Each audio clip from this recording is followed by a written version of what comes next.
Hi everyone, welcome back to the channel. Today it's Friday, and earlier on in the week I went to the Doe show down in Essex, and in today's video I'll show you some of the footage when we were down there, and we were looking at some various bits of machinery, sort of muck spreader, attachments, drills, all that good stuff. There was some plant machinery I was looking at there as well, like construction kit. Today I'm just doing some hedge cutting, so yeah, enjoy the video and I'll see you at the end once we've seen all the kit at the Doe show. And there was also a case combine down there which had a macked on header on it, and it was a proper big size combine, proper job, and I suppose that's the way it's going, is everything's getting bigger and bigger in farming these days. So enjoy the video and I'll see you at the end of it. I'm just going to cut these hedges now and I'll catch up with you in just a bit, so enjoy the video.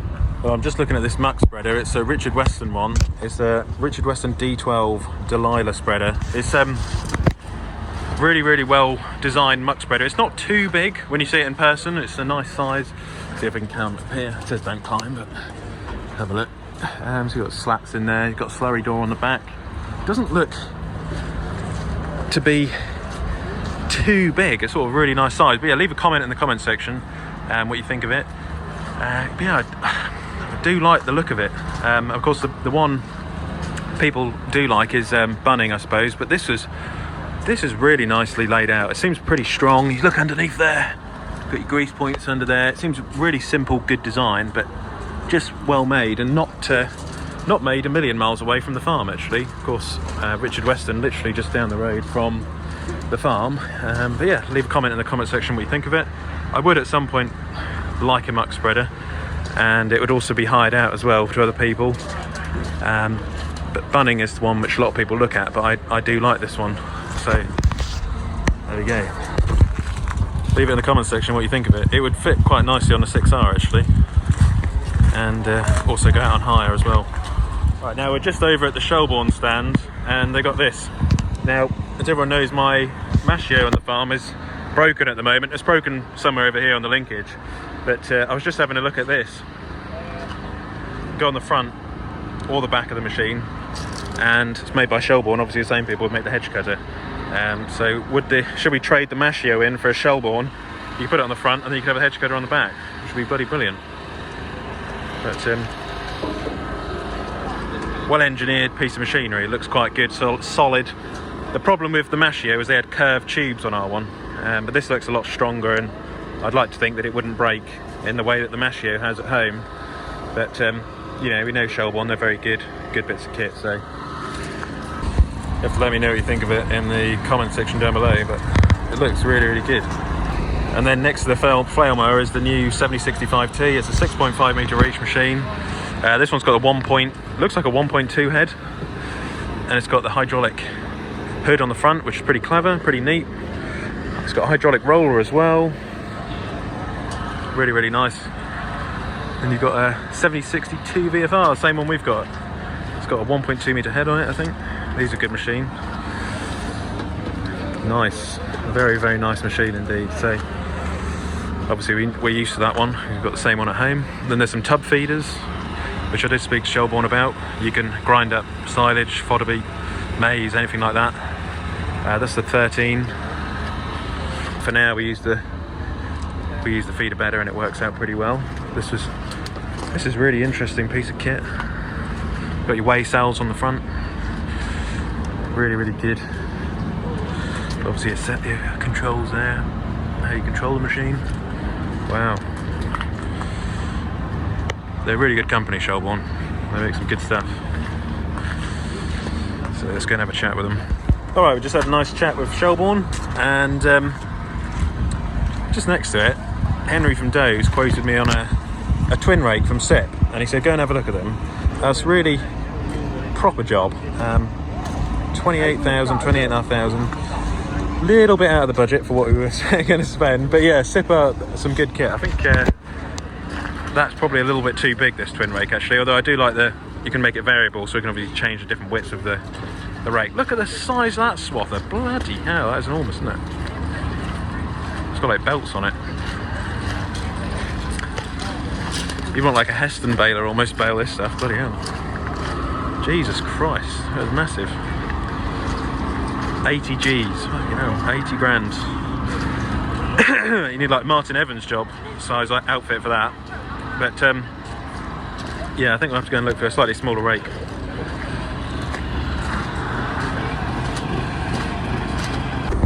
Alright, well I just spoke to Manure rep, and these new ones have been updated. They've got some corner plates on them which are thicker, and these have been double skinned, so there's a tube within a tube apparently, and that's why the new ones don't break, but they changed it in 2020. So our one at home, this is a show deal they're doing, but yeah, our one at home needed this upgrade, and that's why it cracked there. So obviously since they've added these corner plates and they've double skinned the tubes, they're apparently as good as gold now. They don't go, but yeah, just one of those things really. I'll try and get, he said when you get yourself some of this plate, so I'll take a picture of this and make sure I get some steel plate to start welding and repairing our one at home. But yeah, that was the modification they did in 2020 to stop them breaking. So they did know about it, Manure. They did know about it. Right, well I just walked along from the flail mowers, and there's a really nice KRM 3-metre power harrow combi drill. Seems to be really well laid out. Seems quite well built. The only other one I looked at was a power harrow separate, it's 15,000, but I think you can buy the whole unit as a fixed price. But yeah, it seems like it's quite a well thought out drill. 3 metres would go quite nicely on back of the 6155R, I think, or you could put it on the 6930 because it's got those big flotation tyres, and it is a little bit cheaper than the Lemken drills, which are just round the corner. So yeah, let me know in the comments if you ever used a KRM combi drill. I know they're a good staple for a lot of farmers in this country, and a lot of people get on well with them. It's sort of like a nice compact size for a small farm really. I was just looking at it. You've obviously got your tines, and then you've got the only thing is a combi drill. You've got your power harrow on the front, but there is a way to dismount that if you don't want the power harrow on, you only want the drill, which is good, because sometimes you don't want to use both at the same time. But obviously if you've just ploughed land or ploughed and pressed it, you could just direct drill straight into it with this. So I think it looks a cracking bit of kit. And then you've got your markers on the side as well. This one has isobus control, I think, as well somewhere so you can put it on the computer on the tractor. It's even got some floodlights as well, which is pretty neat at night if you're doing a bit of late night drilling. And then you can load it up, a hopper up there, you've got a ladder. Oh, please do not climb. KRM solar. It's a bloody good drill, that. Alright, well, moving on from the KRM, I'm just looking at this Lemken Solitaire. They got like a drum system in the middle of them, like a trapeze, and they're really good for drilling in wet conditions apparently. So the Lemken people were telling me, and they got the double slot system over here, which is, so it sort of cuts into the ground, opens the ground up, and then the rubber wheel on the back then closes it up. But yeah, they're really nice drill, but they are like quite a bit more expensive than the KRM. So I do like the look of it though. It's a nice drill, but it's a bit more, good afternoon. You know, it depends how much work you're doing with one, I suppose. They do look a good drill, but yeah. Leave it in the comments if you get on with them. So we're at Thwaites dumpers. These are the smaller one here, the 1 ton one. I'm after one of these second hand to rent out. So it'll go in the yard. People can use it for small projects when they've got diggers. A lot of people buy diggers and rent them out, but a lot of people forget to get the dumpers, which obviously goes with the digger and helps out a lot. So yeah, I think at some point we'll look at a Thwaites, but I did see a second-hand one in the Farmer's Guide the other day, and I nearly bought it. But these are really nice size because you can still get them down like terrace houses and sort of narrow lanes and places like that. Whereas obviously your bigger 3 ton, slightly bigger for your more sort of DIY projects, which people are doing. A bit more commercial job, that one. But yeah, they do look good, and they still use a small, normally use Perkins engine in them, so they are pretty simple, pretty basic, easy to use. So these are good as well, like whacker plates. If you buy them, put them in your shed. People hire these for like doing the terraces, or if they do any DIY projects. You can get your small ones, petrol ones, then all the way up to your big, you know, your big ride-on machines, Baymax, big ones. So a little bit more expensive by quite a bit, but I did use one of these when we were doing the concreting. They're bloody brilliant, very, very good. These are quite a good machine to hire out as well, like small diggers, real small micro ones. This one's a baby, I think it's at 1.5, 1.2, cabless though, but pretty good for people's DIY projects, smaller stuff, and not a bad price on it. Hyundai, good proven diggers. Then you've got your larger one over there, so 2.5 ton, 2.5. 19. So yeah, you can still take that on a trailer, which is quite nice actually. Not bad controls in the cab. Let's have a little look. Yeah, not too bad. Yeah, not too bad. You can still take it around with the trailer as well. You put it on the trailer. That works out pretty well. Alright, so walking on from the diggers, you've got some second-hand stuff here as well, which is what they'll be selling at show prices, some of the bigger ones. Yeah, just walking along from the diggers, I was just looking at this bale trailer here, which was for the, well, we've got the cattle box at home, which we put the cattle box on for to cart all the cattle, but we thought at some point we'll get a second-hand bale trailer, because you could then cart straw in during the winter time from the field back to the farmyard without having to take the stock box off. And then when you do take the stock box off, you'll have 2 bale trailers in the summertime to cart the silage, which is an idea Dad and I had, and we would cart the bales back with 2 different tractors. That was the idea. So I've taken a note of this one and the price. It's I think it's just this one's a new one, but it says on the front that I think it's a year old or something, but it literally looks brand new. But yeah, Marshall bale trailers, I haven't had too much to do with the bale trailers, but we have bought a feed trailer, which has been excellent. So yeah, we might look at one of these in the future to transport bales, because the Johnson Brothers trailer needs its bearings doing at some point. It needs some work doing on it, and we do need to cart a fair bit of silage back this year. So next to that, there's all these Richard Weston trailers, and I have said we would buy a small grain trailer so we could cart our grain in to that small grain store, but all of these ones are far too big. You only want like a 6 or 7 ton one, just like a really small grain trailer, so I have to try and find a diddy one. But of course no one buys small grain trailers anymore, they're all getting bigger and bigger. There's a couple of combines here, second-hand Massey, second-hand Class. Then there's the second-hand tyre section, all the trailers. I've got to say it's a really good day down at the day show today. Been really lucky with the weather. See, there's a digger doing a demonstration over there. And sun-wise, weather-wise, it could not have been a better day, to be honest, especially for February. The spring is just around the corner.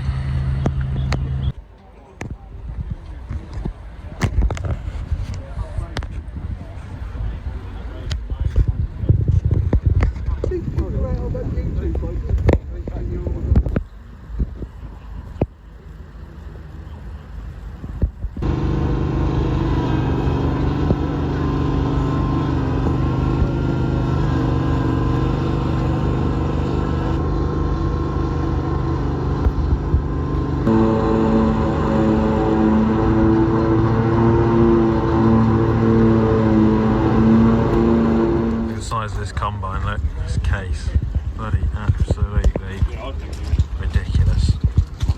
It's like something out of Terminator. It's just mega unreal. But I suppose that's the way it's going, isn't it? Unreal.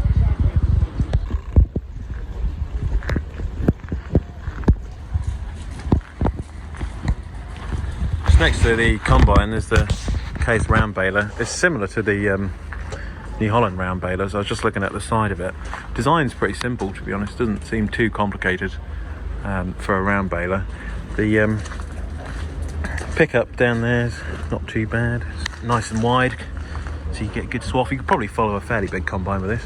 Yeah, I have heard a lot of people get on well with these. Auto grease is pretty neat as well. In certain bits you have to manually grease, I think, but not a bad looking baler, to be honest. I know some people get on really well with the case or New Holland round balers. Thing is, you want the strength in the pickup, that's where it all matters, and I think that's why I get on well with Lady Welger. McHale as well make a very strong pickup. Just wonder how strong, if you're down the marshes all the time with these, whether they could take the stick like a McHale or a Lely. But it doesn't seem a bad baler, to be honest. That combine is unreal, new AF10, unbelievable, unreal. How about that for a bale trailer? Cut some bales back in the winter, a triple axle black one from Marshall, it's pretty neat. Custom job, good solid floor.